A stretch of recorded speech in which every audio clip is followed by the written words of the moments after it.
Most of the time, those that I know from Harlem, you know, they don't act like that. You getting a little emotional for nothing, especially about stuff. That allegedly happened 2 years ago. 2 years ago, and it was a sign of respect because I see you as the standard of what it is to be the best at in this space. Right. Then the Stephen A thing. You talk about weird and I don't like you, don't like my vibes. Listen, for one, the whole world know I'm joking and trolling. It's a funny story that wasn't even true to begin with, and you took that serious. So then now you're getting personal with the world. What's going on, YouTube? Where we at with today, man? These YouTube streets, man. We a little something everywhere today, man. I done been gone all week. I'm tapping back in. It's Friday. I see it's been a lot of things going on in these YouTube streets. So I'm finna tap into a few of them, man. But before we get started, y'all like, y'all share, y'all subscribe to the channel, man. I'm trying to run up 1,000 subscribers right quick. And I need y'all to help me get there, man. And for all the ones that's been rocking with me, man, I appreciate y'all's support. And for the ones that ain't rocking with me and just tapping in, man, y'all tap that subscribe button. Y'all hit that notification bell. Y'all like the content. Y'all share the content, man. And like I said, this the OG perspective, man. And we trying to run the numbers up, like I said. And for all y'all that's been purchasing the merch, I appreciate everybody that's done been grabbing the merch. And for the ones that's waiting, man, we had a little minor setback the end of last year, and my printer, he done sold the business. So I'm tapped in with new people printing, and on top of that, I got some new designs coming out for the merch, man. So they should be out in a minute now. So hopefully by the end of the month, we'll be back in production, man. So y'all just rock with me, man. But let's get right to it, man. First of all, I've been looking at this Camron. And lately, man, Camron he been like popping his shit. He been on some other shit lately. You get what I'm saying? And I did a video earlier. I did a drop by Camron because he a funny dude to me. You get what I'm saying? He one of them niggas, you know, he strike me as one of them dudes that's, you know how a dude be with his homeboys. You catch him at the mall, you catch him at the park, he gonna pop his shit, he gonna let his nuts hang. And then when you catch him by himself going home in the cut, he gonna tuck his tail and get up out of there. Like, you know, like the dog behind the fence that do all the barking. But when the gate come open, his pussy ass ain't coming out. And that's how he strike me up. Just like that character I tried to tell y'all, Rico. He strike me like that character fit him in real life. You get what I'm saying? Because he a funny ass nigga, as far as I'm concerned. Oh, funny style ass nigga. And he tried to say a few little slick words to Chad Johnson, but Chad checked his ass real OG Miami fashion. You know what I mean? Let him know and put him in his place. You get what I'm saying? And he came back after Chad made that drop on him and checked his ass. He came back and you know, backtracked on some of his words, but still was trying to throw some little slick shit in there. But that nigga know, and a lot of other people know, he was out of pocket. You get what I'm saying? With that whole shit. He one of them type of niggas that be laughing and kikiing and trying to take his little shots in the midst of that shit and think a nigga don't see it. He one of them type of nigga be laughing but calling you a fuck nigga in your face but laughing with it. You get what I'm saying? He one of them type niggas. But Chad checked him, and then he come right back this weekend, what I see this week. He telling the story about Cat Williams backstage, talking about Cat Williams gave him 30 racks, but then turned around and stepped to him about one of his homeboys or a couple of his homeboys. He heard the niggas talking behind his back. You get what I'm saying? And Cat tried to put him up on game. Evidently, he didn't want to get put up on game, but Cat, you know, let him know. So either way it go, he say Cat said some old funny shit talking about one of his homeboys, Camron homeboys, farted on him. And he had to check the nigga, whatever. And Camron said basically him and Cat Williams got into it, and he had to flip Cat Williams. But Cat Williams just made a drop. And he said the footage floating around that basically Camron be putting on, man, for this camera, man. And he really ain't that dude. You get what I'm saying? And basically Cat Williams said Camron up that fire on him like a little hoe. And that's basically what that went at. But all that talking about he flipped Cat Williams, that ain't really go down like that, man. So, like I say, he one of them dudes. It seemed like ever since him and Mace got this successful podcast, man, and he feel like his dollar's up, it seemed like he just been out popping his shit like ain't nobody else got no money or like ain't nobody else get no money. He one of them type of niggas. He, you know, it seemed to me like he be humble when he down, but don't let him come up. Y'all know the type of dudes I'm talking about. Don't let him come up, cause he gonna let his nuts hang, and he really ain't that. And that's what he scraped me on. But man, moving on, we gonna move on, and we gonna get to the next topic, man. But y'all let me know what y'all think, man. But moving on, Texas been hot, I see, this week, man, with that killing the little rapper, Lil Ronni, and his daughter. Texas streets on fire. And that's a sad situation, man. Condolences to his family.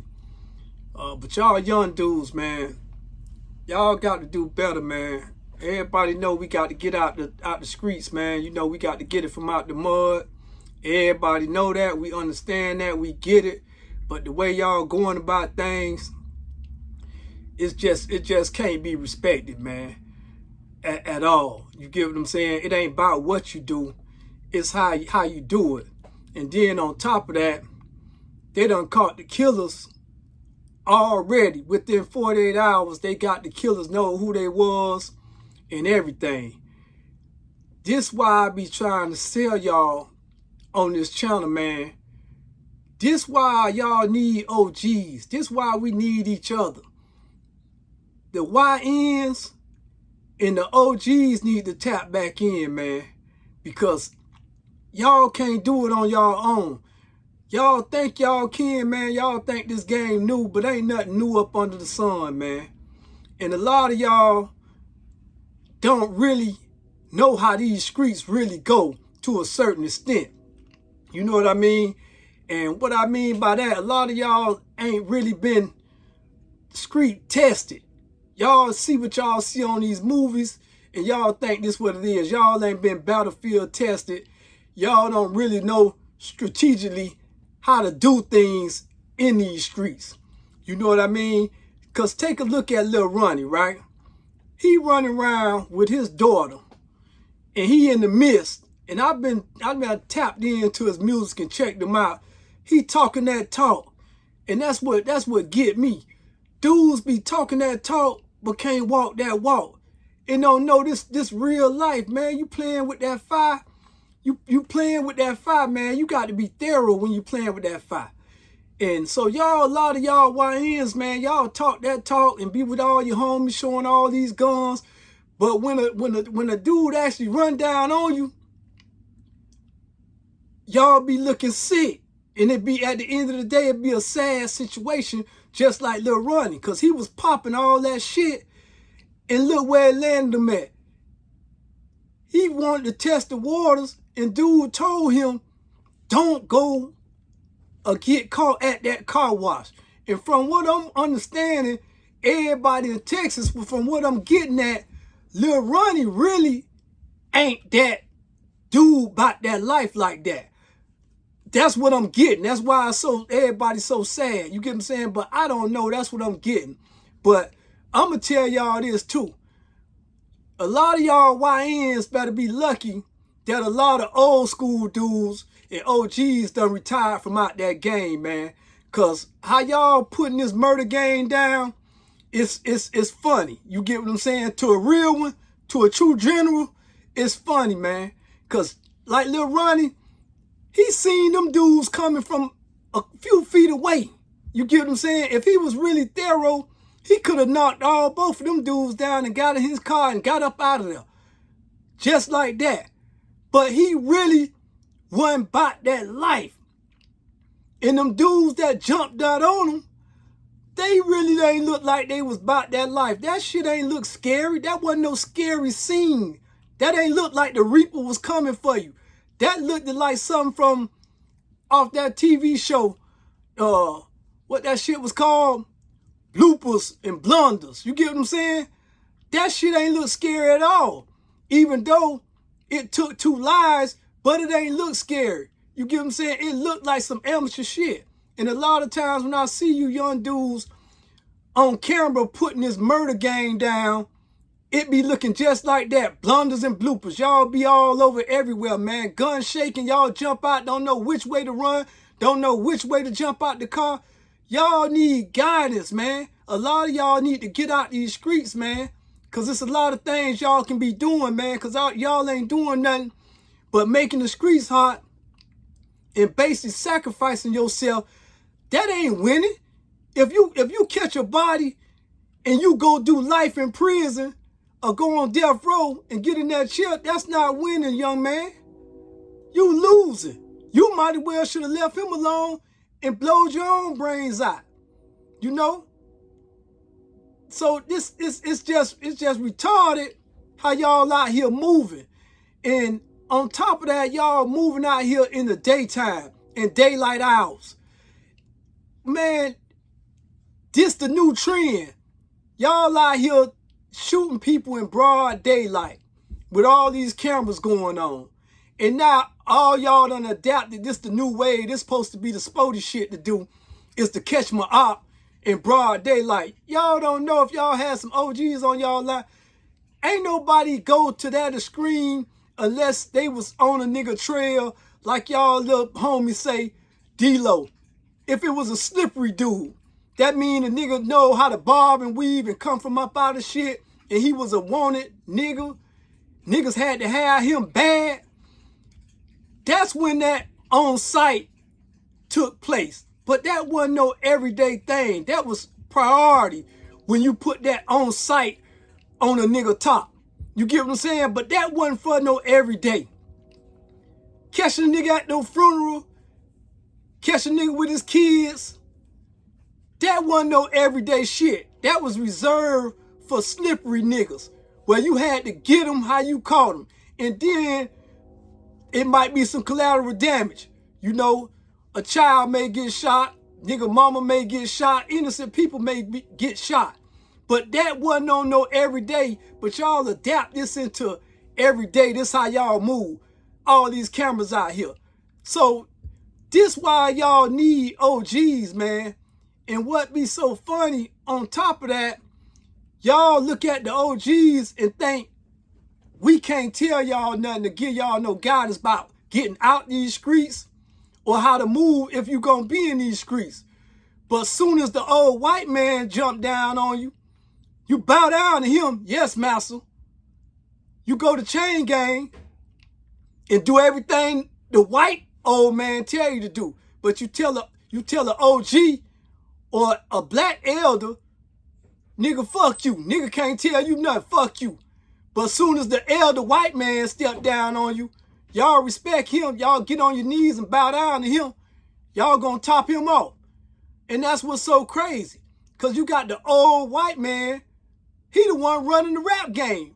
At the top of that totem pole, it's an old white man. But y'all can't listen to no OG black man or no elders. It's fuck us. But y'all can listen to the old white guy on top of the record label running the industry and got all these young dudes, you know, putting that bag in their pocket so they can do all this ill promoting in the black communities. We got to tighten up, man. And y'all young dudes got to tighten up, man. We need to bridge that gap, man. That's done carrying that animosity between black elders and OGs and the YNs, man. Because right now, if we was to leave y'all on the planet right now, all y'all YNs for a year straight, ain't nobody on the planet but y'all. If we come back, guaranteed, if anything, it won't be number 1% of y'all left in population. And that's sad, because half of y'all nowadays in the streets An OG is anywhere from 20 years old to 24 years old. His brain ain't even developed all the way yet, but he an OG. Ain't no such thing really as no young general, man. I'ma just tell y'all like that. You have to earn your stripes, man. You have to been through wars, many wars. And at a certain age, man, you can only know so much. You probably went through them little wars to get you there, had a little gunplay here and there. But that doesn't make you no status to be OG, to be running no crew, and think y'all don't need to tap in with nobody, no elders or no OGs. Y'all know everything about this game. For y'all, and this for y'all who want to be in this game and trying to stay in this